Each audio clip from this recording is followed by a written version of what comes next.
a white background, and with some bottles and a spoon and some cherries. And I thought, well, those cherries are nice and red. I want to keep those nice and red, so I'm going to tint the whole thing red. And so as soon as I started putting the white down, right, you can kind of guess what happened, right? So anyway, I got done with the whole thing. I was really happy with it. And I went to bed, and I came back the next morning, and the entire thing was pink. And I just didn't even realize it. Because of the red and the white mixed with the pink, with the red and green pink. So, so I recommend if you have a lot of whites in your painting to go ahead and tint it for umber. It's a neutral color. It's not going to tint one way or the other. It's going to tint a little bit. And sometimes if it's real delicate, I'll put in a little ultramarine glue with my burnt umber just to make it seriously neutral. But so that wouldn't leak through those, Carol? Like the just a little bit. But it's so neutral that it's not going to tint it. Okay. Really.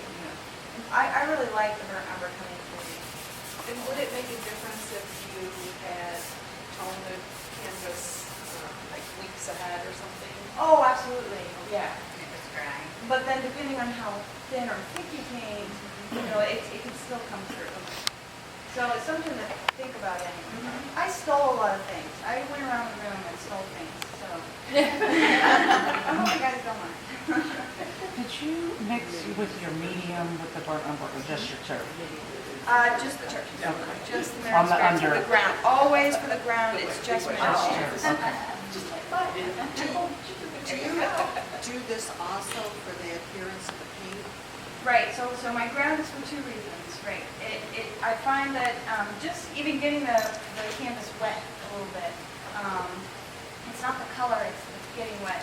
It just lets the brush strokes go on a little bit better. Just they seem to, versus a dry canvas. And then the second reason is I like the color poking through. So, That's a secret portion. yeah, this is just a, right, so I forgot to mention these two brushes and this one. This is just an old silver huge. I just use this for the ground, that's it. It doesn't matter. This is a silver bristling filbert size 2 that I use for the drawing. And I used to use a bigger, I just used an old filbert too for the drawing. But when I started doing people, I found that I really needed a finer brush for drawing, so this is what I started using. And then this is a really cool little brush. It's called a color shaper. I've also seen them called clay shapers. And it's just a rubber, it's got a rubber tip on here. I can pass it around. And I can use it for, if I mess up, pulling off paint. But mostly I use it for signing my name at the end. It just kind of wipes off the paint a little bit. So anywhere where you want to just wipe off the paint. And here's why. I used to paint on my signature, but one, I found that I just didn't have as much control with that as I did with this.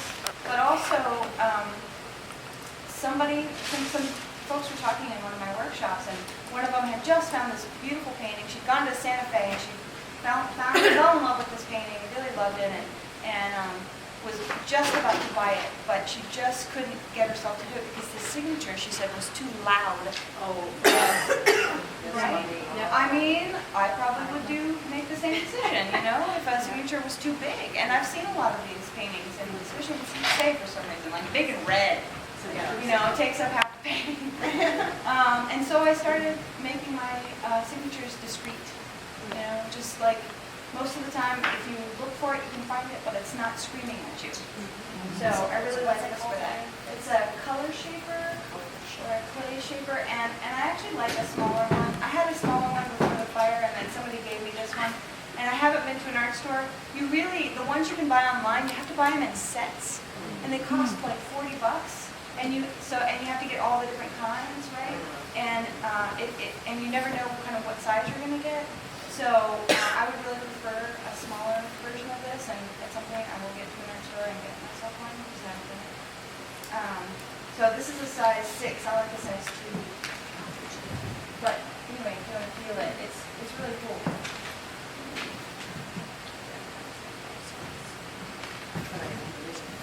While I'm thinking about it, I usually try try to get everybody together for dinner one night. Sorry, you guys, if you don't make this.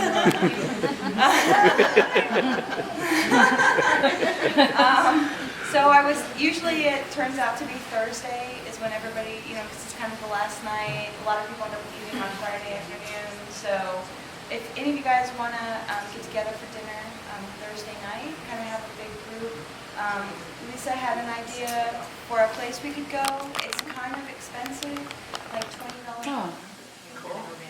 Better than mine, yeah. Or they have sets, and I think the set is $4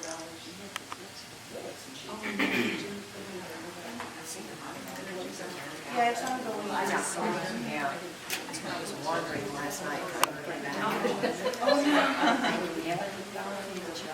Yeah. Yeah. I don't know how I ever survived that.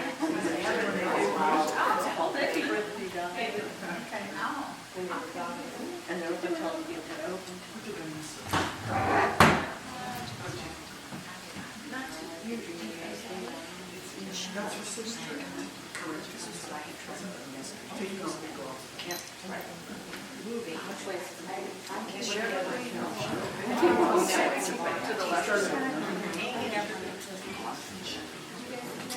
Can you tell? Can you see this still?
And that all the ellipses are in front of each other, and especially the tilted cup on the top and everything. But I kind of wanted to show you guys two things, ellipses and white. Because white, they're both tough things, white and ellipses. But I want to show you guys real quick a trick for ellipses. So this cup right here, I think you guys saw me do, I usually try to do the line that's coming in from the edge first, but then I do the, that doesn't matter so much, that I do it first. The top of the topmost curve, the bottommost curve of the lip, and then the bottommost curve of the very bottom. And most of the time, these three are going to be in a straight line. Okay?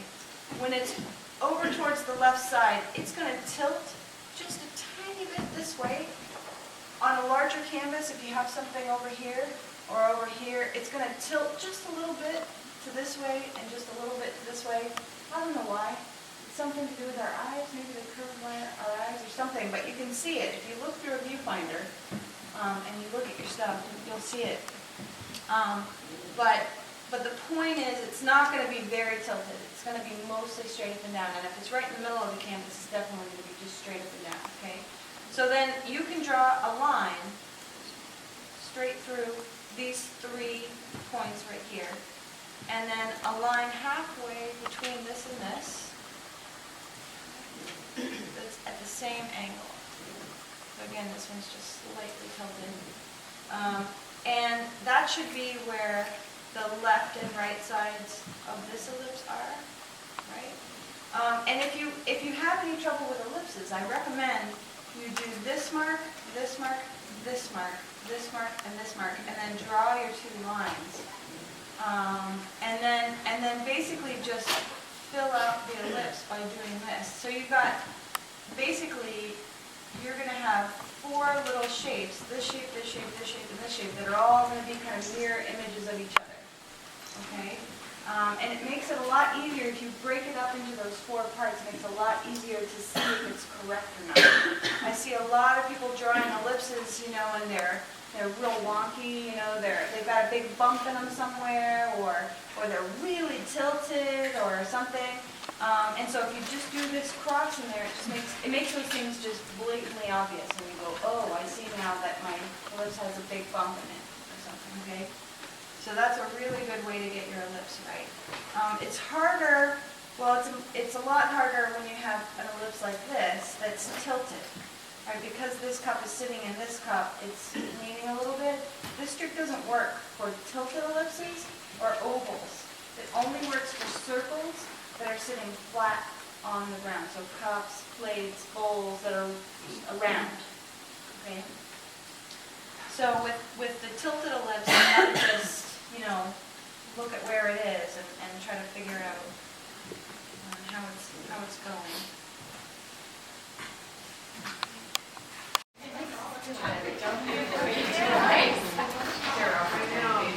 Nice to know what happens to you. Yeah. You did that to make us feel better. Yeah. No, I didn't. Doesn't matter, it worked.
That was much easier. Did you see? I mean, did that make sense? That was so much easier. So the hidden lines you sort of thought about? Yeah. Okay. Exactly. And now I can get.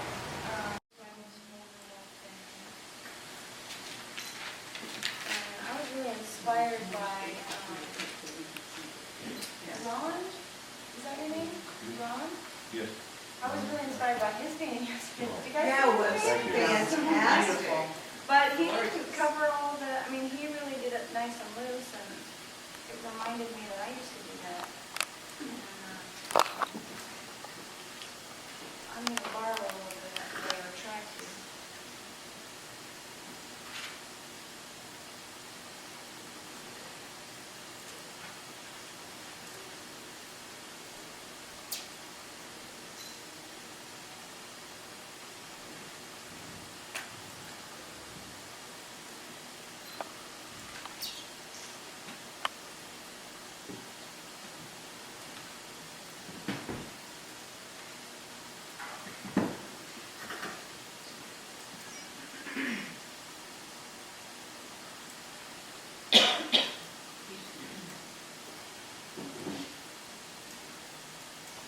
Could you explain why orange is the dominant color?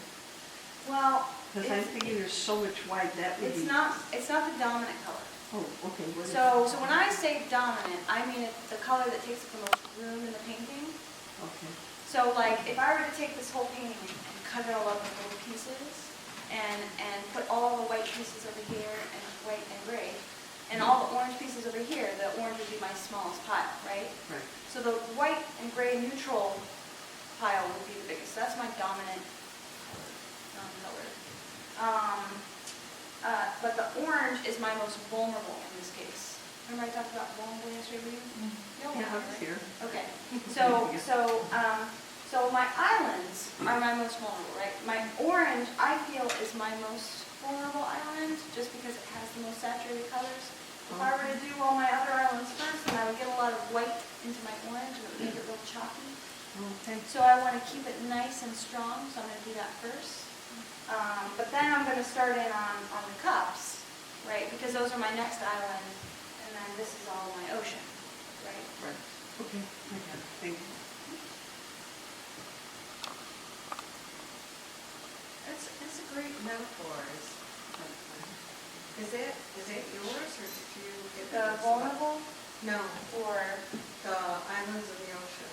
I like yeah, that is all mine. Although, That's you know, sweet. it's so funny because all the things that I teach, everybody's like, oh yeah, I heard that one. So, really? I made that up. Yeah, I never heard the island and the ocean, and I love that. It's so descriptive. I mean, it says it all.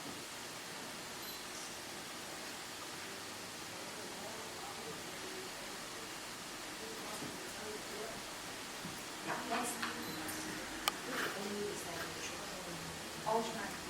Yeah, unless I've got turquoise, sorry. I'm not going to be using that. Okay. And I've had some people complain to me at the end of class and say, I've never used that phthalo. I say, I love turquoise. I use turquoise a lot, you know, in my composition. And so I end up using it a lot. So maybe you might find that, like me with lemon yellow, that you just rarely use it. But I think it's a great color to have. Okay, so I'm going to leave that alone. Look on the cups.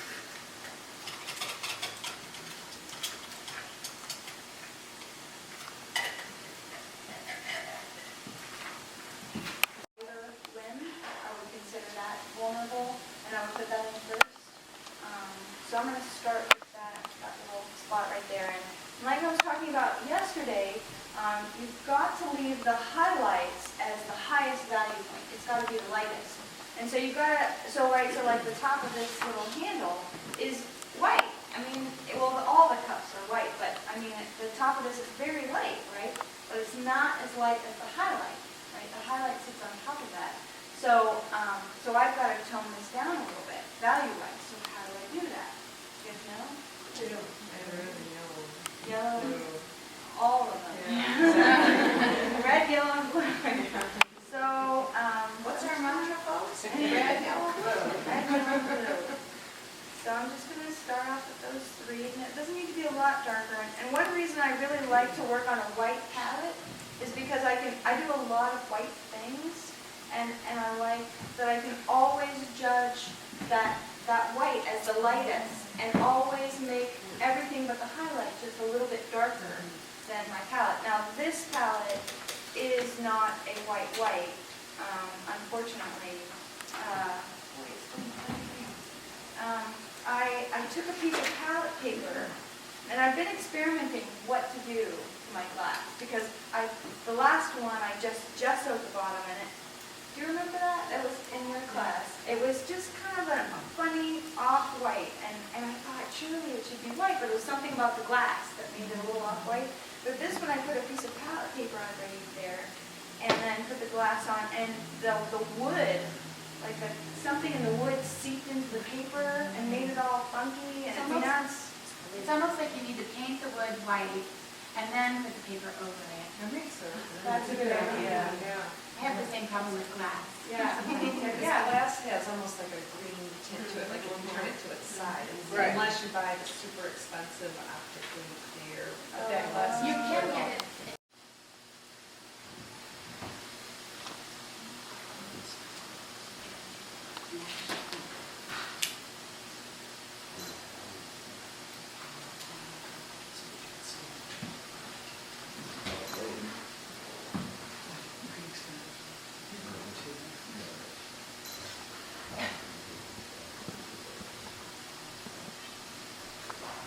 So one thing that I do a lot is I mix my colors that are gonna go next to each other, or colors that I wanna compare to each other. I mix them right next to each other on my palette so that I can compare them here first before I commit them to my painting. So for example, I'm really squinting and I'm looking at the difference between this white right here and the white on top of this handle and the white right inside this cup right here where the light is shining on it. And they're all fairly close, but this is definitely the lightest. And then these two are one step down and about the same. So I'm going to put those down and then this one.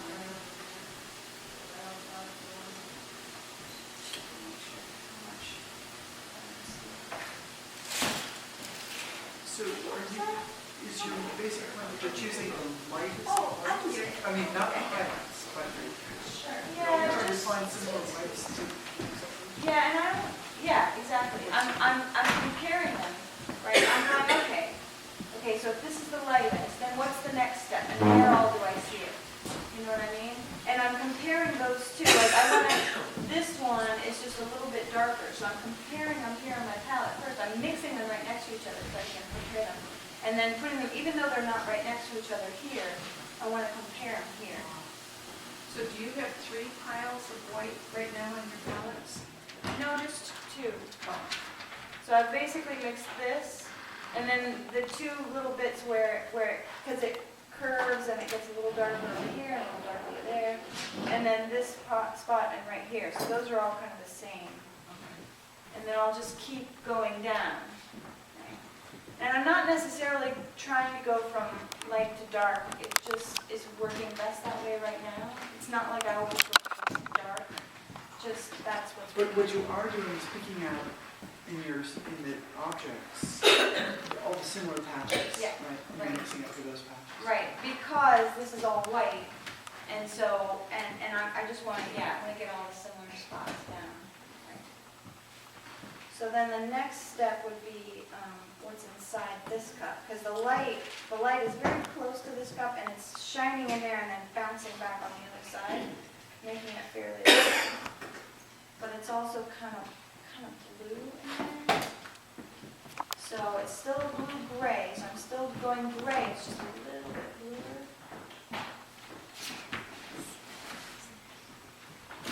All right, so if you guys want to stand up and look at the steps. A bunch of different versions of one little area. And then when you stand back, it all looks like the right color, even though all the little pieces are all slightly wrong. All the what are slightly wrong? All the little pieces, all the bits, you know. Each little missing value. Yeah, they're all the right value. As long as they're all the right value, it'll work. There's a lot more variety.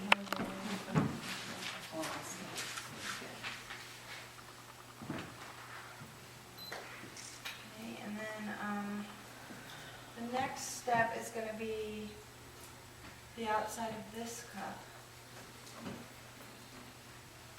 Doesn't matter. At this point, it's like what area is next. It's kind of half a dozen one way, 6 one way, half a dozen the other. That's it.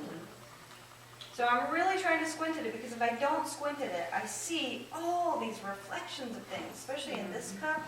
I see the reflection of this cup. I see, all kinds of funky things going on. And I want to ignore most of that. I want to get the big picture. If I feel like it needs those things, then at the end,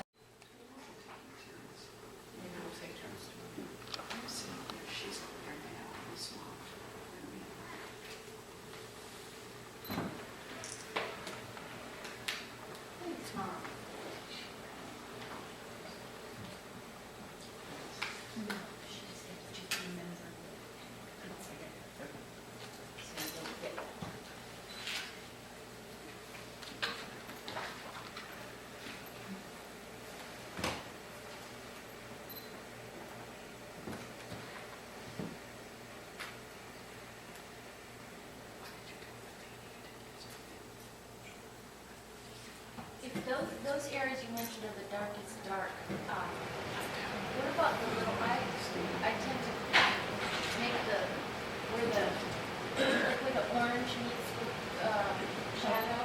Right. Maybe make it too dark.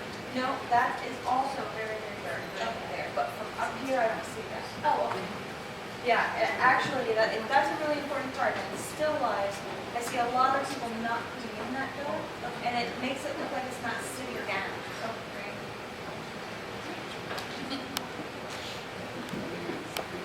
Ones that I liked, I just took a picture and wiped, and then I looked at the picture a couple days later. It wasn't so and bad. what it really was, that's, I did. maybe that's what I had Take pictures. Don't. Oh, No. I don't know why I took it, it was only this one. Yeah, right, exactly. Like that doesn't, Then I'm like, yeah, yeah. it doesn't save you. Next time you won't write. Yeah, exactly. I did say some people, like, if it's really agonizing and not sure, I have heard artists say, turn it to the wall for a week, especially if it's a larger one, and then come back and revisit it. But I'm not a fan of revisiting anything. No, I don't recommend that. Okay. What, revisiting? Revisiting, because most of the time, I know I'm like stepping on toes here because some people will love revisiting. But I say, if it wasn't working in the first place, Yeah. it's probably some fundamental design issue, and you're not going to be able to fix it easily. If people ask me all the time if I ever go back and fix a painting, only if it requires like one stroke. You know, like if I just make that highlight bright enough or something like that. But if it requires a total redesign or like I have to add something into the painting to make it work, like it needs an extra orange in there, I'd rather just start over and have it be a fresh new painting. But that's me.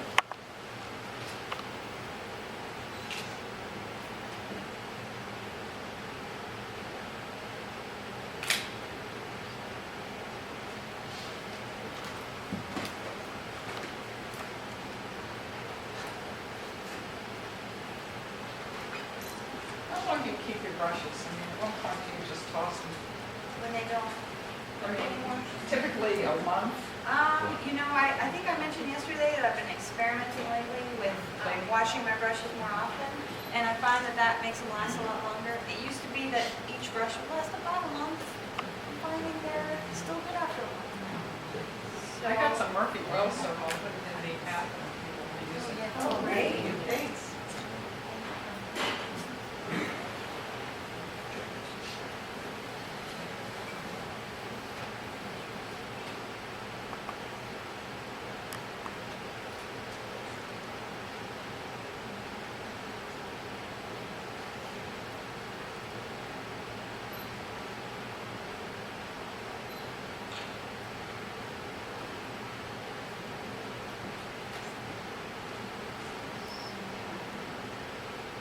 This cup has a real dark line right at the bottom of it. And I find it's easier to put stuff like that in after the fact.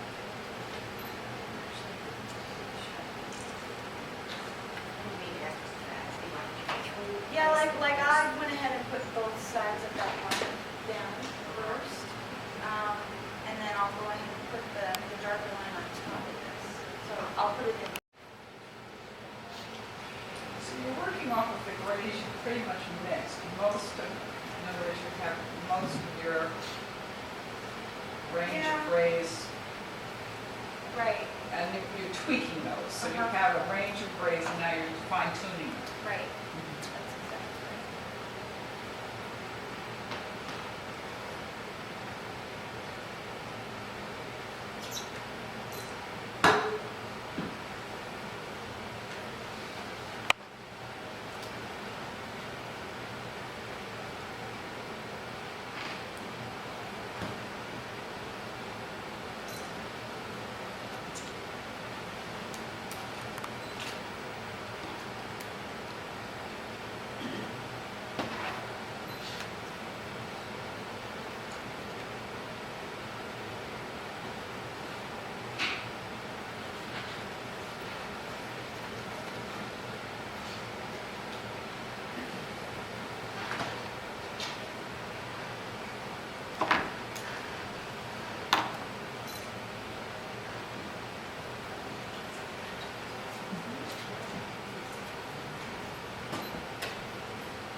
It's dangerous.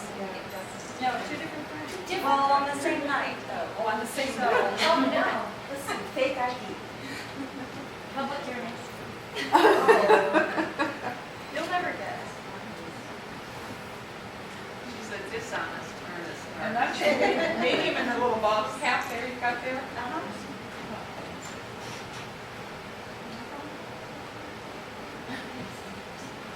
Okay, so I want my friend to see what she's doing, because I can see it's kind of what she's doing. So a little bit of, somewhat over-exaggerated.